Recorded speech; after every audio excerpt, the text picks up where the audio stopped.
Another hype train derailed. Benoit St. Denis defied the odds by not only defeating Mauricio Ruffy, but submitting him, out-grappling and out-striking him in a largely one-sided performance. Ruffy entered the fight thinking St. Denis was just a stepping stone on his journey, but as the fight unfolded, his regression became clear. Things weren't going the way he expected, to put it mildly. First, he was losing the striking exchanges, then the grappling. Nothing worked for him in that opening round. Even the athleticism he's known for, his flashy footwork, began to fade. Early on, he was able to cut angles and make St. Denis miss inside the cage. But once he was taken down, that footwork vanished completely, as if it had been erased from his skill set.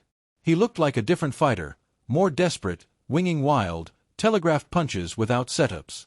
Strikes that St. Denis, who isn't even known as a strong striker, was able to read and evade with ease.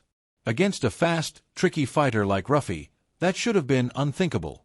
Yet the first takedown changed everything. This was Ruffy's first time facing a wrestler in the UFC. His 3 previous fights had all been against strikers.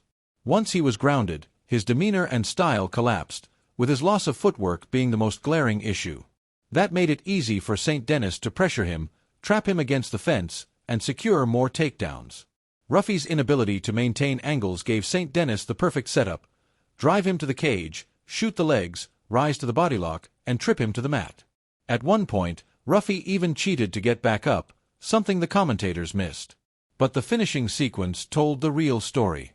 When St. Denis took his back and landed ground and pound, Ruffy's hands were flat on the mat instead of fighting the choke.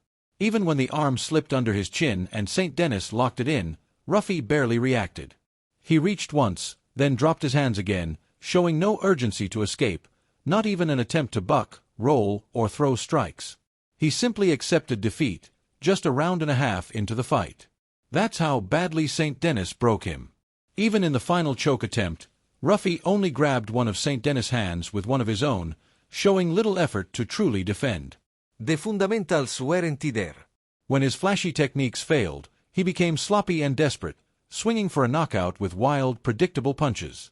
The turning point began with St. Denis' body kick. Outstriking Ruffy was perhaps the most surprising element of the fight.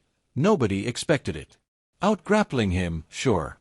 But outstriking him, that was shocking. And the reason it worked was simple. St. Denis relied on fundamentals. He established his jab, landed open stance body kicks by stepping outside the lead foot, and immediately conditioned Ruffy's defense. The very first strike of the fight was a heavy body kick that landed clean. Later, he followed up with a head kick that connected flush on Ruffy's chin. To his credit, Ruffy showed tremendous durability. St. Denis has knockout power. He stopped opponents with head kicks before, yet Ruffy absorbed the shot and kept fighting. That durability deserves respect. But those early strikes set the tone.